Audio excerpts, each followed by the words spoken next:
Great days and glorious victory! My name is Spifflemonk, and welcome to my Let's Play. Today we shall be playing something strange. Just like Factorio, it seems to have something of a cult following. A lot of the reviews are... well, look. Spiffle shows the reviews for the game, and a lot of them show a simple phrase. Rock and stone. Yeah, another one of these culty games, huh? Apparently this is a game known as Deep Rock Galactic. Now, I have some serious questions to ask humans when this is over, and I hope you will enlighten me on this in my comment section. This game was first released in the year 2020. It is currently the human year 2147. Humanity only entered first contact in the year 2131. How is it if you had only known the rest of the galaxy existed in 2131, but had a game that knew dwarves existed in 2020? Explain that. Are you like telepathics or something? Spifflemonk looks into the camera with a raised brow, an exaggerated expression that essentially says, "You know too much," and starts the game. Spiffle looks at the somewhat simplistic graphics design and lowers into the tutorial with a random character. Well, I shall do the tutorial then. What about... oh, hello. What are you? Bosco? They named a robot? Okay, let's go into this. So apparently this is a game about drilling, mining, and fighting insectoids in caves. So, let's go. A half hour of gameplay follows, with Spiffle taking great care to capture every detail he can for some reason. His current mission is a simple mining expedition to acquire a substance known as morkite. Spiffle follows the tutorial and digs some gold deposits. An interesting thing I found when I saw this game: danger. Darkness. Dwarves was the game's tagline. Dwarves. I looked it up and we, have something similar in the real world. They are called Marconi for reference's sake. They appear strangely similar to humanity's depiction of dwarves. Not so much in terms of behaviour, but in appearance it is strangely similar. Spiffle stops playing, and the camera zooms in on his face, giving that same "you know too much" expression he started the video with. The camera zooms back out, and he resumes playing the game, and for the first time he notices Deep Rock's most beloved character, Molly. Right, need to deposit because my inventory is full. Press C to call Molly. What's a Molly? Spiffle presses C, and a beacon is deployed where his cursor is pointing, resulting in his character speaking, "Molly, come here, girl." This catches Spiffle somewhat off guard, being the first human game he played where the characters actually spoke. Oh my, did I do that? Wait, the characters in the game speak? Molly, a four-legged boxy automaton, appears with a casual mechanical trot and plops herself next to Spiffle, and with a strangely cute mechanical boop, digs herself into the ground, allowing Spiffle to deposit his inventory. Oh my, automatons?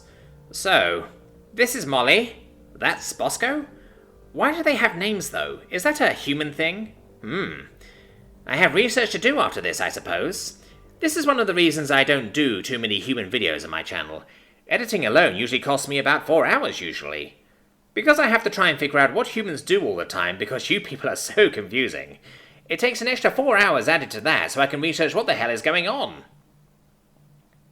Spiffle continues the mission, and keeps going. So far no real action. He has encountered one or two hostile creatures that Bosco almost immediately dealt with.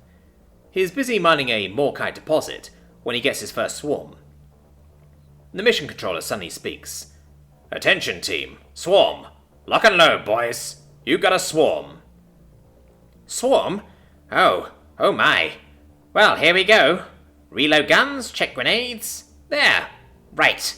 Come at me. The swarm begins, and Bosco starts shooting at things. Spiffle charges towards the threat and gets his first look at what exactly the game's enemies are. Spiffle emits an ear-piercing scream, which is very much lowered in editing by at least 50 decibels, and begins to panic fire as he tries to run backwards away from the swarm. Ew, ew, ew, ew! What the flaming frag is that? What the hell have you created? Spiffle panic fires, and Bosco deals with most of the enemies. Spiffle is now out of ammunition due to his panic firing, and has just enough nitro to call in a drop. He makes the first biggest mistake of his life with this ammo drop. Oh gods, I hate creepy crawly things. Why are they so detailed? Ugh, I hate that. Why so many legs? As far as I know, humans have a lot of their culture and mythology based on real-life entities in their home world. You're telling me you actually have those kind of things on your planet?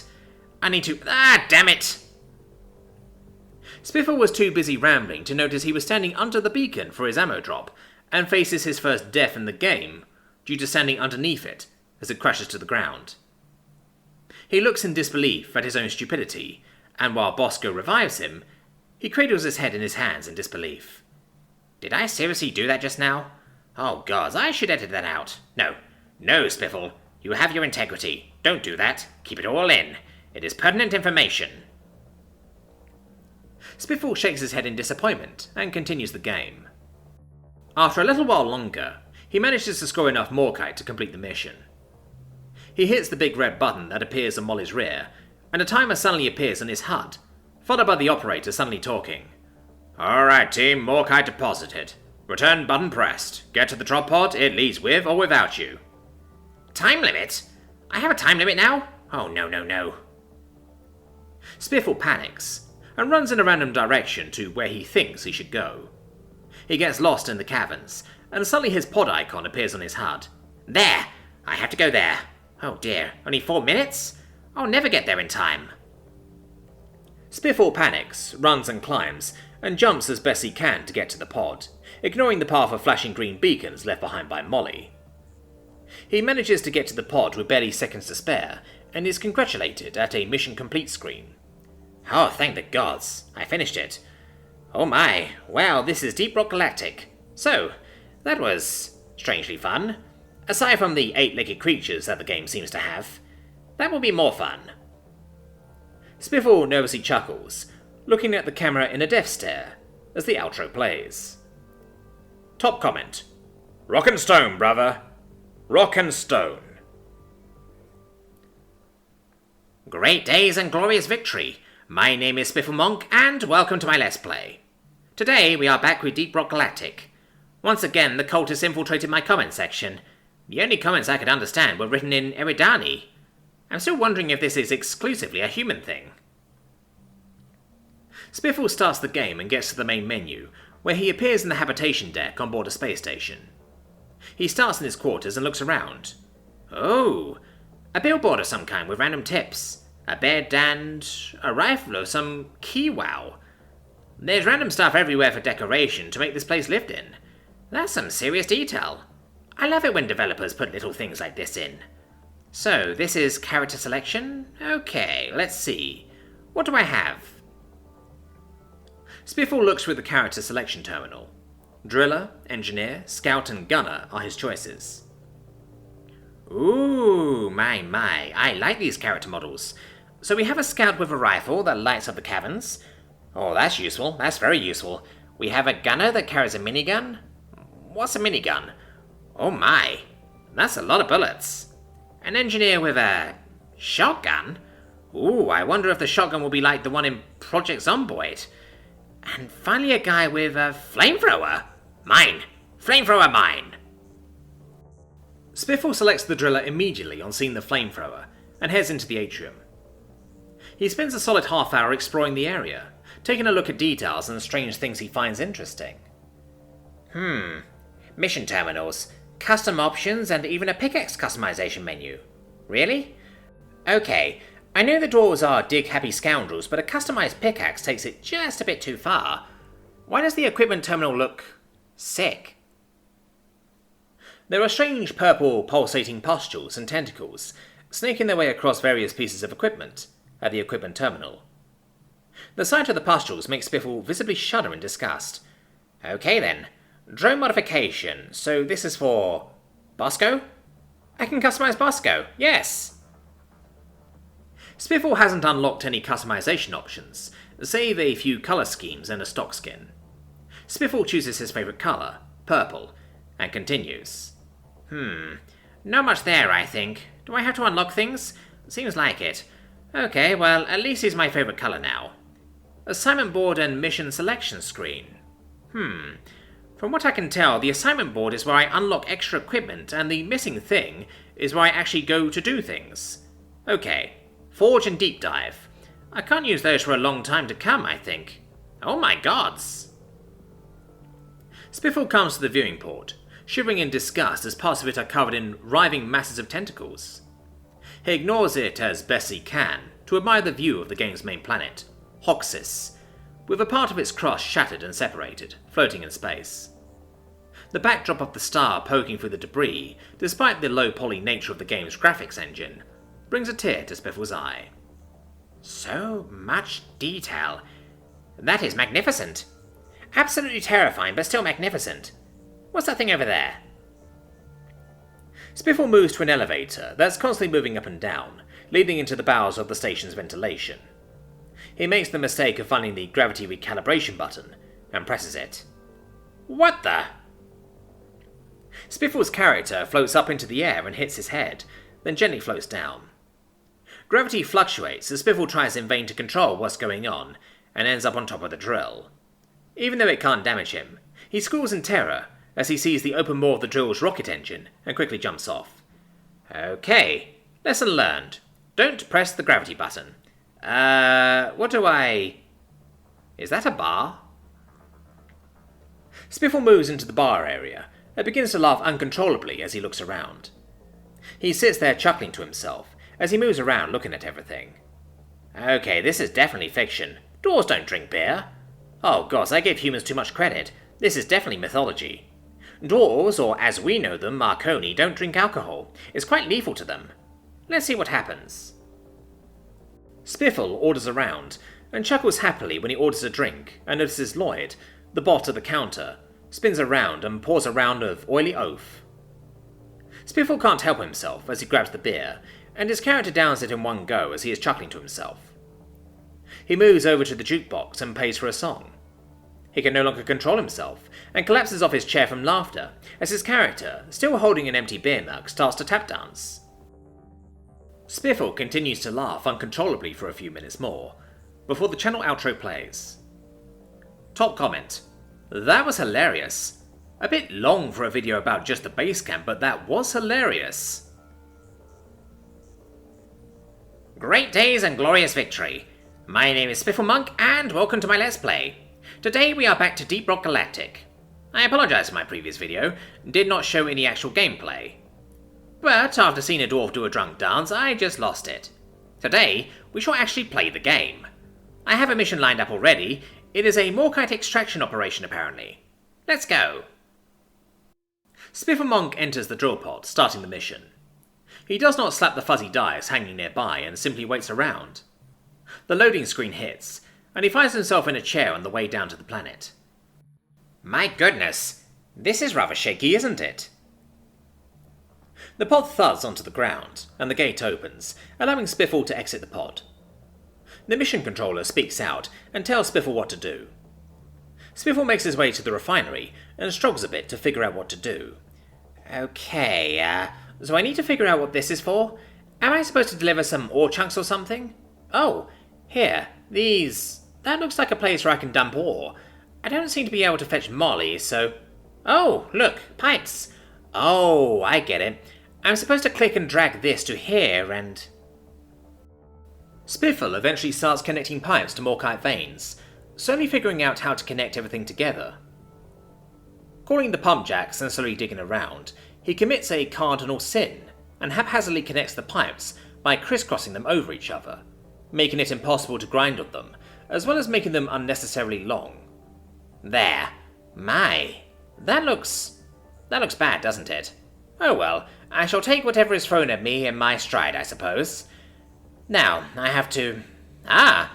I can see the icon there. Guess I have to build the pipes now. The mission control dwarf interrupts Spiffle's train of thought and speaks. Prepare to fight for your life. We got a swarm coming. Spiffle panics and returns to the refinery rig and the relative safety of his turrets. Bosco starts shooting at things. It is here that Spiffle has his first encounter with a Praetorian. Why is that thing so damn huge? Die, damn you! Die! Too many legs! Spiffle panic fires as the oversized bug attacks him and takes him down to half health before it finally dies. A few smaller targets attack him, but both the turrets and Bosco make fast work of them. The swarm ends, and Spiffle goes through the process of building up the pipes. The facecam shows that Spiffle is visibly distressed, despite his situation, and viewers can tell he is suffering from a case of arachnophobia. Okay, almost done. This last pipe here, and done. The mission controller speaks up. Alright team, the pipes are connected. Start the refining process and keep the pipes going while the refinery processes. The refinery starts up and gets to work. Spiffle marvels at the detail of how the refinery process works and gets a bit lost at the sight of the gears and sounds of the machines, despite the low-poly nature of the game's graphics engine. Oh my, they did so much work with so little effort. I love this kind of design. I wonder if the other games are like this. I have seen games with photorealistic graphics. Why exactly are those games not available? I tried to buy some of these ultra-realism VR games you humans have, but my purchase was denied for some reason. I wonder why. But I have to say, Factorio, RimWorld, and now this, these games are fantastic fun. I guess that's the point. The mission control dwarf suddenly appears and broadcasts a message. Swarm! You got a swarm, team. It's a big one. Spiffle moves to the refinery and takes cover among the gun turrets. This turns out to be a mistake, and he gets swarmed by 10 smaller bugs and 2 Praetorians, ending up getting killed by them. Goddamn blasted sacks of dung. Okay, Spiffle, you still have 2 lives left. It's fine. Revive me, please, Bosco. Bosco gives a revive, and Spiffle goes back in the fight. The controller starts speaking just as Spiffle kills the last Praetorian. The pipes are blocked. You're gonna keep them clear or the refinery can't work. Go clear the pipes, team. Spiffle goes towards the pipes and starts repairing them, very slowly realizing his mistake, as he struggles to figure out the veritable pipe maze he created. This is complicated. Come on. There. Last bug squashed, last pipe repaired. The controller speaks again. Pipes fixed, blockage cleared. Good job, team. Refinery's working again. Spiffle moves back to the refinery, and a few minutes later, the refinery is at 97% completion when a swarm hits. Just as the bugs arrive, the refinery finishes its task. Finally! Where's the escape button? Where is... Ah, here it is. Come on, hurry up! Spiffle hastily presses the return button, not realizing that calling the drill to return home will call in another swarm. The refinery disconnects the main refining pod and launches it up as Spiffle starts fighting the swarm. He realizes his mistake as the pod lands and finds himself up against 6 Praetorians and 20 or so smaller bugs. Spiffle releases an ear-piercing shriek of terror as he makes a hasty retreat to the exit. The shriek of terror is lowered by 60 decibels, as seen in editing. Begone, bug! Begone! Spiffle barely makes it to the exit, and the door closes behind him. He turns and shrieks in terror again. The sight of dozens of legs crawling around over the entrance sends him into a near catatonic state for a few minutes. The screen shows no activity for a few minutes, as the mission clear screen plays. Spiffle slowly looks at the camera, with that lightless death stare in his eyes. He suddenly grabs the camera and yells into it. Why you put so many legs? Too many legs! I hate too many legs! The channel outro plays. Top comment. Scared of spiders, huh? Don't play Grounded. You'll freak out. And by the way, Rockenstone! Great days and glorious victory! My name is Spiffle Monk and welcome to my Let's Play. Today we will be back to Deep Rock Galactic. I hate spiders, I really do, but I am obligated to finish a few more missions in this game before I move on to others. So here we go again. Spiffle starts the mission. It's a simple mining operation to find eggs and bring them back. Spiffle enters the pod, starts the mission and walks around. He opens his terrain scanner and locates the first egg.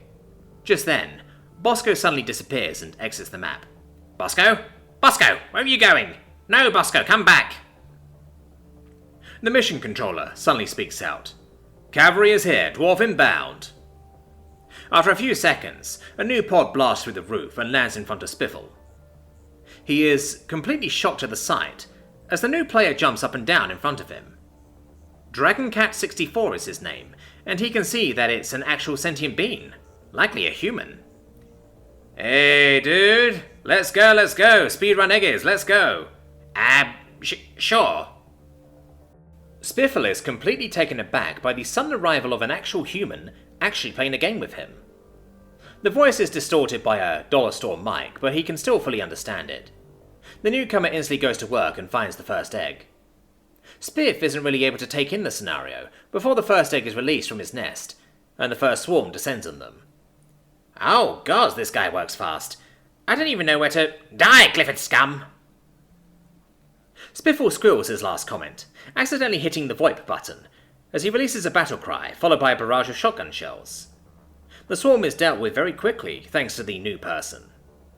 Spiffle finally notices who is here, and it's a guy who is minor level 284, whereas he is only level 3.